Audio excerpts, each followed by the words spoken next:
आपके बताए मार्ग पर चलने का भी प्रयास कर रहा हूँ। अच्छा गुरुदेव, मैं पूर्ण रूप से आपका होना चाहता हूँ, आपके मार्ग बताए हुए मार्ग पर चलना चाहता हूँ। गुरुदेव, इनका एक प्रश्न है कि गुरुदेव, मंदिर में कोई चरण स्पर्श की जिद करे तो क्या करना चाहिए?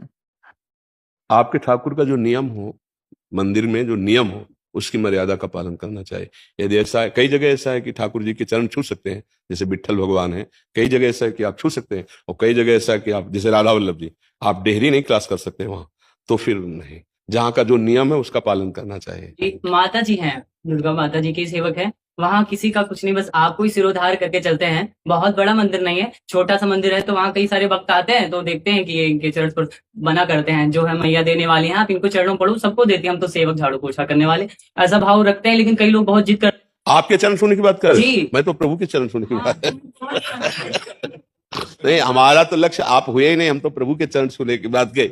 आपको तो जहर मत खा लेना, बहुत मीठा जहर होता है ये चरण छुआना ना, पैर पुजवाना ना, ये बहुत मीठा जहर होता है। ऐसा लगता है किसी ने छू लिया तो लगता है सब कुछ ले गया, पैसे ले ले, लेकिन ये कभी ना। नहीं, ले लेने की बात नहीं। सम्मानम कल्याति घोरगर्लम नीचापमानम सुधा, श्री राधा मुरलीधरो भज सके वृंदावन माते।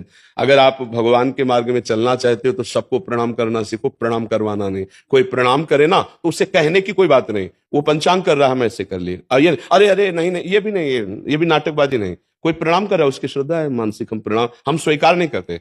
प्रणाम स्वीकार करना का मतलब होता है, समझ रहे हैं ना, प्रणाम, हाँ, प्रणाम अस्वीकार करने का मतलब आपकी श्रद्धा पंचांग साष्टांग आप कर रहे हो, हम आपको कर रहे हैं बस। हाँ, अगर मान लेना स्वीकार कर लिया तो आगे परमार्थ में नहीं बढ़ सकता। हाँ, अमानिना मान देना कीर्तनी या सदा हरि, स्वयं अमानी रहकर दूसरों को। हमने तो समझा ठाकुर के आराध्य देव के चरण छूने की बात, लेकिन अपने छूने का तो कोई सवाल ही नहीं है। ऐसा तो कभी नहीं होना चाहिए। अपने को सदैव अधम नीच मानना चाहिए। जो दूसरे प्रणाम करते हैं उनके भाव को प्रणाम करना चाहिए। ये तुम्हारे कितने अच्छे भाव हैं, हम प्रणाम करते हैं, पर मैं प्रणाम योग्य नहीं हूं। प्रणाम योग्य आराध्य देव या हृदय में बैठे हुए भगवान। जैसे अपने लोगों को कोई प्रणाम करता है लक्ष्य करके, तो हम अपने गुरु को देखते हैं कि ये गुरु का दिया हुआ प्रसाद है, उसी को प्रणाम कर रहे हैं। हम तो अधम निमित्त मात्र हैं, प्रणाम तो इष्ट और गुरुदेव को हो रहा है। ये तिलक, ये कंठी, ये वेश गुरुदेव ने दिया है। अब ये उतर जा पैंट शर्ट पर, कोई प्रणाम करेगा क्या? तो इसी को तो प्रणाम कर रहे हैं। अच्छा, जो सद्गुण है वो गुरु प्रदत्त है, जो मंत्र है, उपासना, वो गुरु का है। तो हमारे पास तो सब कुछ गुरु का है, तो जो कुछ प्रणाम जा रहा है वो गुरुदेव को जा रहा है। अपने लोग तो केवल निमित्त मात्र हैं, ऐसा भाव रखा जाता है।